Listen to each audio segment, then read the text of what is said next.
Police were searching for a suspect's vehicle after a hit-skip crash when an officer spotted a dark Toyota speeding through the area in the early morning hours. Hello, I'm Officer Police Department. Hello. The reason I stopped you is for your speed, not using your turn signal and weaving. I understand. Okay. Radio. Where you I headed live to? right there in that apartment complex. Where you coming from? That like, wait, what is it? 1091. It's like Cleveland Heights, right Cleveland down High? Cedar. Oh, okay. I have to pee really bad. Where were you coming from exactly? The Meraki, you know what it is? Meraki. No, I don't know. It's in Beechwood, right next to Cleveland Heights High School. Okay. All right. I think that's the same area. I'm not About how far away is that? sure. It's like 5-10 minutes. Okay. Do you know how you would get there? I have a plate for you. Down Cedar. Okay. Did you go on Mayfield by chance at all? No, I've been down Cedar the whole time. Okay. Do you have your driver's license and insurance card with you? King George and John. I live right there in that the Vantage, a park Okay. apartment complex. They stopped I it just have on to pee really bad. I'm so sorry. I understand. You had anything to drink tonight? Is it a Toyota Yeah, Camry? I had like a Corolla? shot or two. Dark color? Sorry, say that again. I had like It's a a black shot or four-door two. Toyota. I'm sorry. So I was just trying to listen to the radio. Can you say that again? I had like a shot or two. A shot or at two? The, Okay. Meraki. Okay. That's where I just came from. It's like right down. It's in Cleveland Heights. Okay. How long do you think that was ago? It's not that far ago. It's like right before I left, so I haven't been driving for that long. Okay. How long? When was the last time you had a drink, do you think? I'm like 5 or 10 minutes away from the Meraki. Okay. So that's how long ago. This Okay. is my driving license. Okay. Then you have the other thing I asked you for? My insurance. Yeah. I don't have that on me. Okay. It's not, I don't have the insurance card on my phone. Okay. You don't have the insurance card on your phone? Or No. it is I on can your look, phone? but I'm pretty sure it's not on my phone Mhm. because I just renewed it. Okay. All right. Where's the damage supposed to be? I have a feeling that three-letter combination is probably quite common for like Toyota dealership. Like 65, 70, can't see it. You know what I mean? You know how like Lexus is all LEX in the Yeah. front and 1279, I'm not 1250. gonna lie, I be on social media a little bit too much, so I'm a little nervous. Because you're what? But I said I be Front on end. social media a little bit too much, so I'm a little nervous. That's okay. Where would the damage be? on the front bumper. Okay, there's definitely stuff over here. Did you hit anything on the way home? No. Are you sure? Yeah. Because there's a bunch of damage over here. Where at? hello. Your rims Hello. coming off a while, I haven't hit anything. Driver's side front damage. And the bumpers. Yeah, I guess some car matching this description with your partial license plate, like I guess was Alright. involved I in can some. give you my title and all of that. Sure. But I Okay, didn't do yeah, no, anything. yeah. Your car in park, right? I literally live right there. I didn't do Yeah. anything. Okay. Well, we'll figure it out. It's just that's all they said, but they gave a description of the car and said they was involved in it. It might not have been you. Okay, I'm not saying I was. Oh, no, yeah. My glove department. Yeah, we're not saying for sure with you. We're just trying to Okay. figure out because your car matches the description exactly. So Okay, all I we're gonna do appreciate is just figure out, make sure it wasn't you, and then you'll be good to go. Like Okay. that's all we're doing right now. Okay. Like we're not like 100% saying you did nothing. Like Okay. no. We're All, just checking things out because that's what someone. I another- understand. I'm not saying I will give you everything you need yeah, to no, know. you good. So give us like 2 seconds. We're gonna get a hold of them and figure out why they're trying to say that a car that exactly like this did something over there, and then we'll rule it out. Okay. Okay. All right. I'll sit right there. In the meantime, I'm just gonna ask you a few questions, okay? Just so I know you're safe to I'm drive. gonna say, is it? I don't know if it's safe, but like, is it safe for me to use the bathroom? I have to pee really bad. You're not gonna be able to right now, Okay, obviously. okay. So let me ask you know the English alphabet, correct? Yes, sir. Okay. Can you say it? State it without singing it, starting with the letter D as in dog and ending in Q. A B C D E F G H I J K L M N O P Q R S T U V W X Y and Z. Okay. Do you remember what the instructions were? As far as what What I just told you. you asked me about, starting with the letter D. Okay. So start. I want you to say the alphabet again, but starting with the letter D and ending with the letter Q. Do you understand it? what I'm I saying. understand. Okay. However, I am a mother of kids, so I'm not going to start there. I'm not going to lie to you. A, B, C, D, E, F, G, H, I, J, K, L, M, N, O, P, Q, R, S, T, U, V, W, X, Y, Z. Do you know you can count, right? Yes, sir. Can you count backwards, starting with the letter 65 and then ending with 49? 65, 64, 63, 62, 61, 60, 59, 58, 57, 56, 53, 52, 51, 50, 49, 48, 47, 46, 45, 44, 40. Am I allowed to answer that? No, you just leave it for now. Okay. 40. What was I at? 44, Yeah. 43, 42, 41, 40, 39, 38, 37, 36, 35, 34, 33, 32, 31, 30, 29, 28, 27, 26, 20. You want me to keep going? Wherever I told you to stop. I don't remember. I'm just counting at I this told point. you to stop at 49. You got the Okay, little I'm pass. at, I started as 26, 25. Well, 20. do you remember what the instructions were? Count down from 65 to 49. And you Okay. stopped at 26. 26, 25. Okay, I don't want you to keep going. Okay, I'm going to ask you another test, I guess, to make sure you're okay to drive. I'm going to demonstrate it to you, okay? Okay. And I'm going to ask you to perform it exactly how I'm doing it, okay? I'm going to touch the tip of my fingers to the tip of my thumb. Hold on, I'm starting with my index finger, okay? I'm going to go, and I'm going to count out loud. Just watch how I do it. 1, 2, 3, 4, 4, 3, 2, 1, 1, 2, 3, 4. Now you know. Do you want me to do it again? Yes. Okay. It's gonna go back and forth 3 times. And you go 1, 2, 3, 4, 4, 3, 2, 1, 1, 2, 3, 4. Okay, I don't remember exactly, but 23, 22, 21, 20, and then you went backwards. 19, 18, 17, 16, and you kept going. I don't remember exactly. I'm not gonna lie. You want me to do it one more time? Yes, sir. Okay.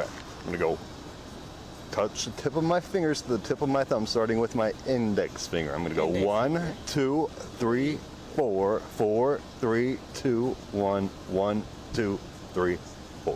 1, 2, 3, 4, 4, 3, 2, 1, 1, 2, 3, 4. Okay. All right. Is your phone on? That's my phone that's ringing. Okay.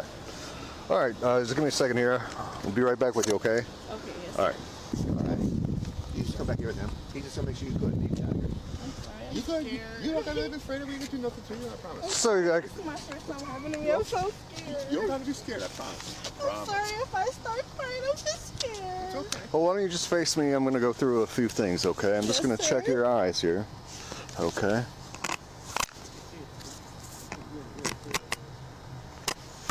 All right. Why don't you face me? And just put your feet together, kind of like I'm doing. All right. And then put your hands down at your side, just like I'm doing. Perfect. I'm going to explain the instructions to you. Okay. Yes, sir.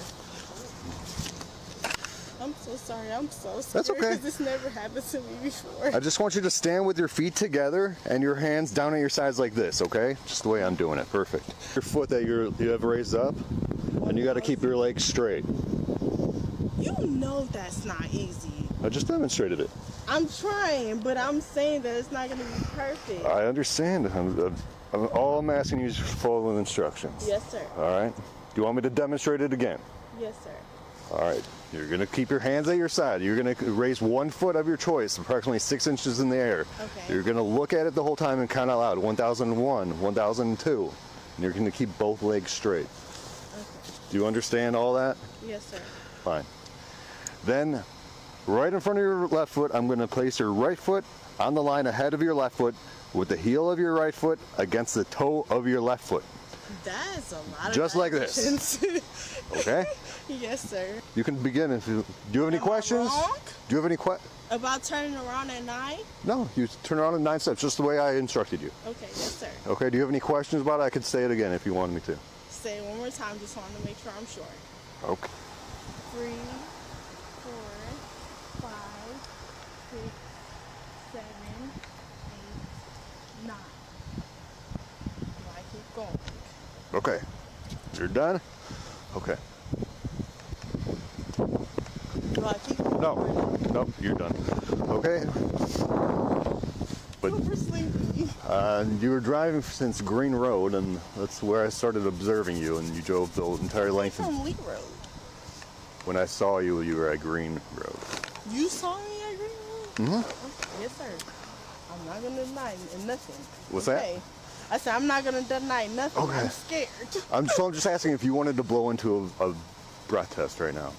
I'm gonna keep going until I can get to my apartment complex. That's right there. No, I don't think that's gonna happen. Did you want to voluntarily take a portable breath test? I have it in the car right now. I would like to walk to my apartment. That is right there. I understand. Oh. It's not going to be an option. Fortunately, I'm gonna have to put you under arrest. I think you drink too You're much, okay. But I'm gonna help you figure it out and stay with you, okay? You'll have the opportunity to provide a breath sample in the jail too, if you decide to. But I'll help you make it more informed. Okay, so what part of the test did I fail? We'll be able to explain all that. We'll get it all Can figured you out. explain about- it to me now? Not at this exact second. She's somewhere warm. yeah, we'll get it all taken care of in a second. Can you interlock your fingers? Here, if you rotate your hand. Well, ain't no reason to be scared. Sorry for social media about it. You all right? Here, rotate your hand. There you go. Well, you're a grown adult, so you can't call your mom until you get to the jail. But once you do, you can make many phone calls as you want. Okay? And again,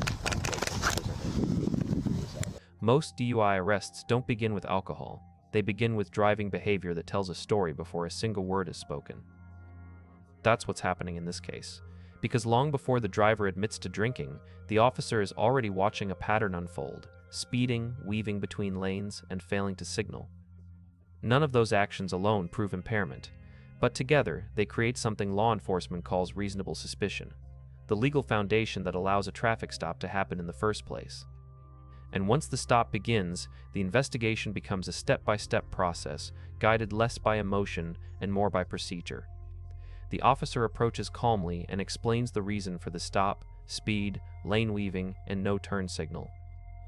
This is important. Officers must clearly communicate the basis for a stop, and doing so sets the tone for what follows. The driver responds politely but appears nervous and distracted, immediately mentioning she needs to use the bathroom. That detail may seem unrelated, but behavior matters during roadside investigations. Nervousness, urgency, and scattered responses often signal stress, and stress can come from many places, including impairment. The officer asks where she's coming from. Her answers are vague. She references Cleveland Heights, then a location called Moro or Morochi, and struggles to explain exactly where she had been. Again, none of this proves intoxication, but confusion about recent travel is a common indicator officers are trained to notice. Then comes the first major turning point. The officer asks a simple question. Have you had anything to drink tonight? She admits to having a shot or two. That admission changes the legal nature of the stop immediately. At this point, the officer is no longer just investigating a traffic violation. He is investigating operating a vehicle while impaired, and the law requires him to continue. He asks when the last drink was consumed. Her answer suggests it was very recent, only minutes before driving. That timing matters, because alcohol absorption continues after drinking stops.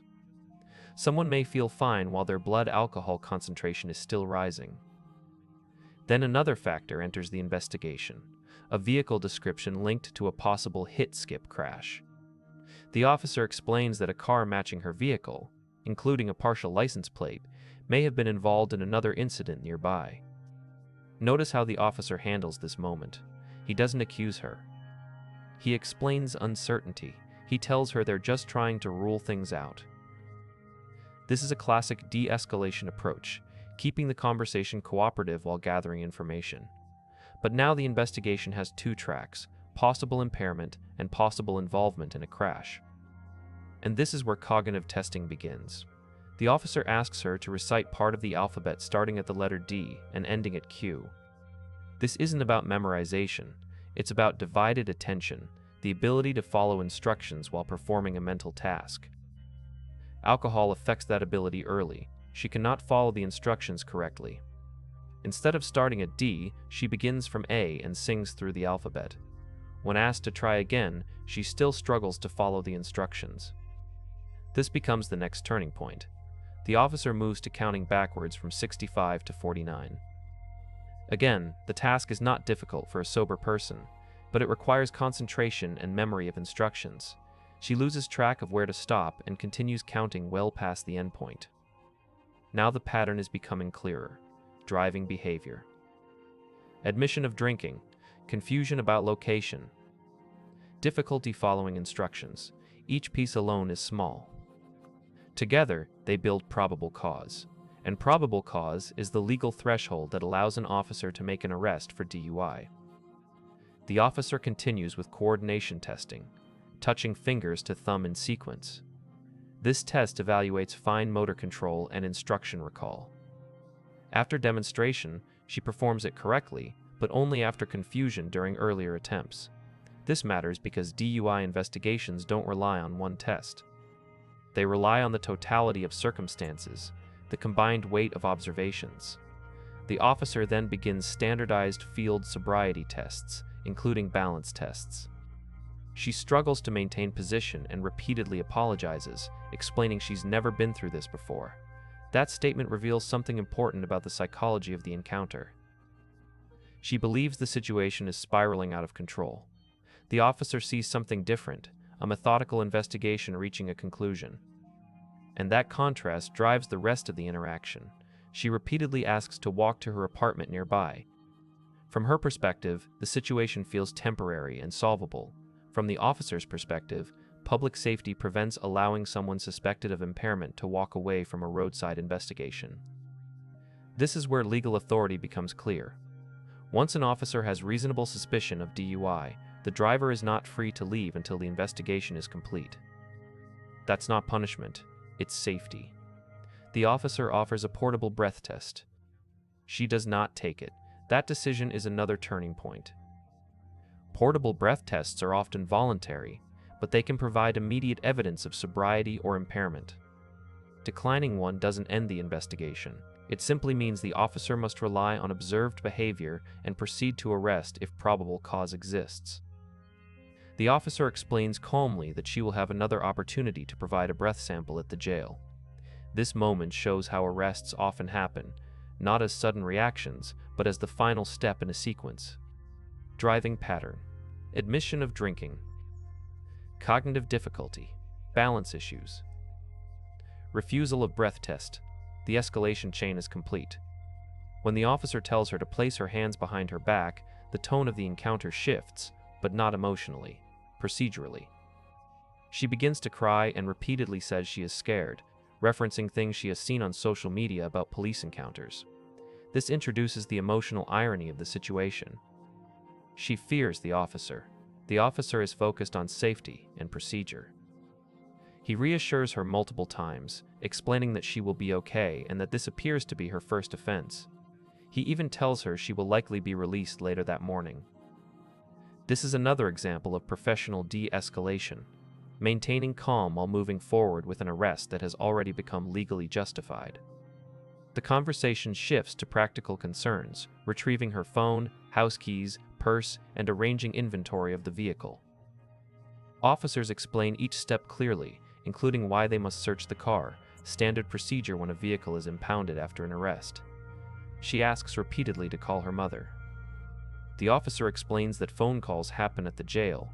This isn't refusal, it's policy. And again, the officer reassures her she will be able to contact family soon. Notice how the emotional intensity remains mostly one-sided. She is crying and frightened. The officers remain calm, patient, and steady. That emotional contrast is common in DUI arrests, because for officers, this is routine procedure. For the driver, it's often the worst moment of their life. The officer continues explaining what will happen next: transport to jail, processing, and the possibility of release later that morning. He even reassures her that she likely won't need to post money for release. This is not interrogation anymore. It's transition, and by now, the arrest feels inevitable. Not because of one mistake, but because of many small indicators that formed a clear picture. By the end of the encounter, the investigation confirms what the officer suspected early on. The driver's blood alcohol level measures nearly 3 times the legal limit. The charges reflect that outcome, operating a vehicle while impaired. And this is where the real lesson of the footage becomes clear. The arrest didn't happen because of the alphabet test. It didn't happen because of the balance test. It didn't even happen because of the admission of drinking. It happened because all of those elements aligned. DUI investigations are cumulative. Officers are trained to build evidence piece by piece until the legal threshold is reached. From the driver's perspective, the moment feels sudden, like everything changed at once. From the officer's perspective, it was predictable, and that difference in perception is what defines encounters like this. The officer even ends the interaction with reassurance, first and last: "You made one mistake." That sentence captures the human side of law enforcement, acknowledging wrongdoing while recognizing that people can learn from it. Because the real takeaway from this footage isn't about punishment, it's about decision-making. Driving after drinking doesn't always end in a crash, but when it does, the investigation that follows is systematic, calm, and difficult to stop once it begins. And the earlier someone cooperates, honestly and fully, the fewer decisions there are left to make. That's the quiet logic behind the entire encounter.